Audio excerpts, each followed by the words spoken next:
Perilaku industri mempelajari bagaimana perusahaan beroperasi dalam pasar, bagaimana mereka bersaing menetapkan harga dan merespon kebijakan pemerintah. Yang pertama, struktur pasar. Pasar persaingan sempurna, banyak perusahaan produk homogen, bebas masuk keluar tanpa kekuatan harga.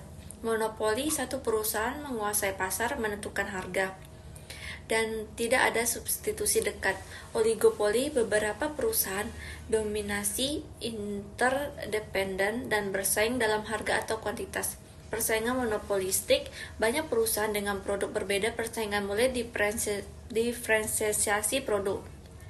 Model persaingan, model Carnot, persaingan berdasarkan kuantitatif produk.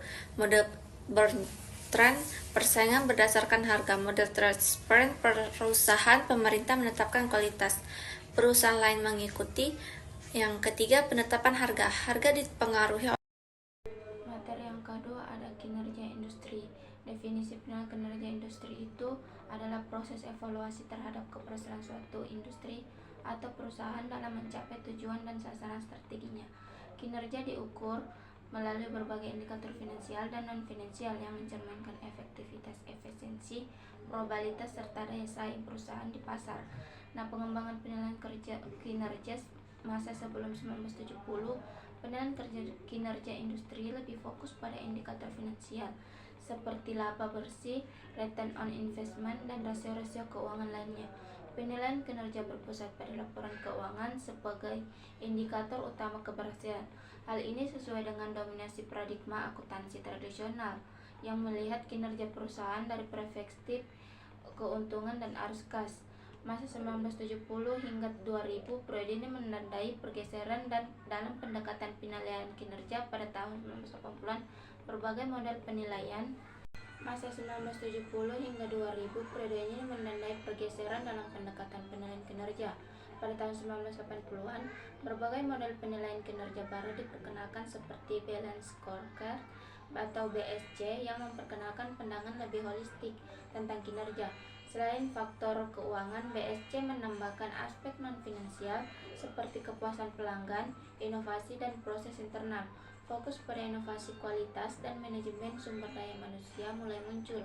Ada juga perhatian terhadap pertumbuhan bisnis dan kepuasan pelanggan menjadi indikator utama dalam kinerja jangka panjang. Masa 2000 hingga saat ini, sejak tahun 2000-an, perkembangan teknologi dan globalisasi telah memperluas metode penilaian kerja. Industri saat ini menggabungkan big data, analitik prediktif, dan real-time monitoring dalam mengukur kinerja, indikator keberlanjutan, dan tanggung jawab sosial korporasi (CSR) juga mulai banyak digunakan sebagai bagian dari penilaian kinerja. Sejalan dengan meningkatnya kesadaran akan dampak lingkungan dan sosial, perusahaan-perusahaan semakin mengadopsi pendekatan yang berfokus pada inovasi teknologi, efisiensi operasional, serta daya saing global. Indikator kinerja perusahaan dan industri dapat diklasifikasikan menjadi dua kategori utama, finansial dan non-finansial. Indikator finansial ada probabilitas, melihat laba bersih, margin laba, dan ROI. Efisiensi operasional, mengukur rasio biaya operasional terhadap pendapatan, produksi tenaga kerja, atau penggunaan aset.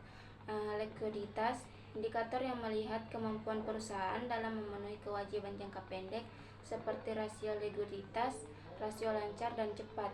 Leverage, mengukur proporsi utang terhadap modal perusahaan seperti debit to equity ratio.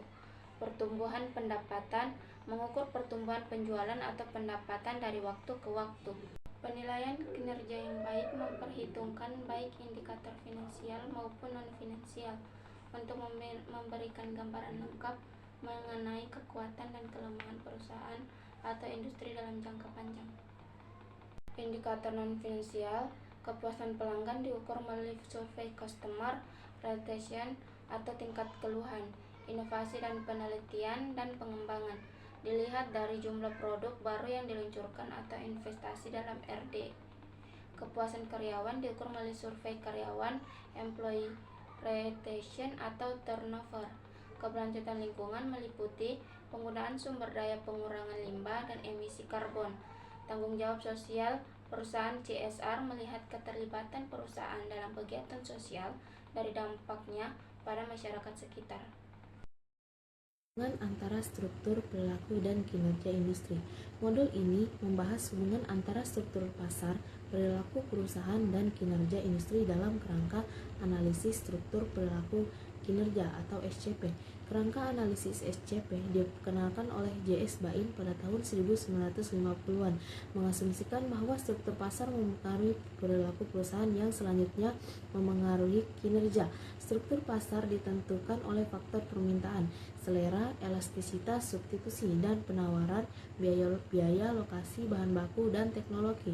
Perilaku perusahaan meliputi strategi harga, iklan, integrasi, dan R&D. Kinerja diukur melalui outcome seperti pertumbuhan profitabilitas dan efisiensi.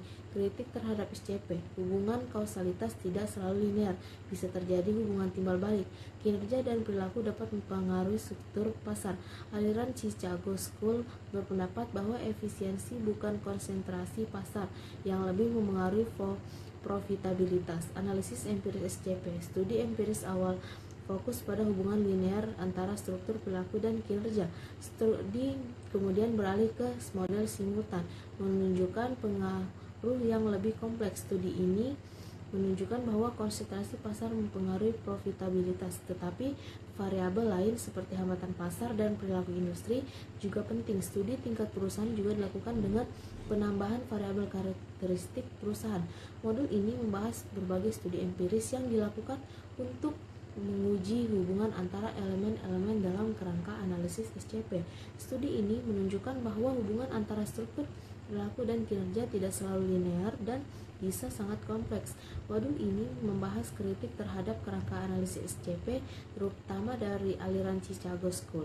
Modul ini memberikan pemahaman yang komprehensif tentang kerangka analisis SCP, perkembangannya, kritik yang muncul, dan analisis empiris yang dilakukan. Modul ini menunjukkan bahwa hubungan antara struktur, perilaku, dan kinerja industri adalah kompleks dan tidak selalu linear. Klaster adalah konsentrasi geografis dari kelompok perusahaan yang saling terhubung dan didukung oleh penyedia jasa, pemasok, serta institusi seperti universitas dan lembaga penelitian. Menurut Porter, klaster menciptakan kombinasi antara persaingan dan kerjasama. Persaingan terjadi dalam upaya mempertahankan konsumen, sementara kerjasama diperlukan dalam aktivitas-aktivitas seperti hubungan dengan pembeli, pemasok, dan institusi pendukung lokal. Terdapat dua jenis klaster berdasarkan wilayah. Yang pertama, klaster regional yang terbentuk dalam batas wilayah ekonomi tertentu, dengan klaster bisnis yang mencakup kelompok perusahaan berbeda yang bersaing untuk saling menguntungkan.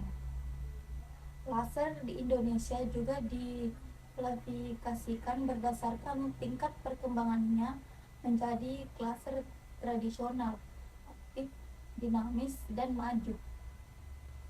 Adapun manfaat dari klaster meliputi peningkatan daya saing, inovasi, akses lebih mudah ke sumber daya seperti bahan baku dan tenaga kerja, serta efisiensi biaya, khususnya dalam distribusi dan logistik. Klaster juga memberikan akses lebih baik ke pasar domestik dan internasional, mengurangi resiko melalui kolaborasi, serta mendukung pembangunan ekonomi daerah dengan menciptakan lapangan kerja dan infrastruktur. Upaya pemerintah dalam mengembangkan klaster mencakup dua kebijakan utama. Yang pertama, kebijakan yang berfokus pada unit bisnis tertentu seperti subsidi dan bantuan teknologi. Dan yang kedua, kebijakan yang berfokus pada peningkatan kondisi lingkungan bisnis dalam klaster melalui pengembangan eksternalitas positif dan pembangunan institusi pendukung. Namun, menurut Taufik, pengembangan klaster di Indonesia masih berada pada tahap awal, meskipun perhatian terhadap konsep klaster mulai muncul pada akhir 1990-an dengan kebijakan yang lebih terfokus baru terbentuk pada tahun 2000.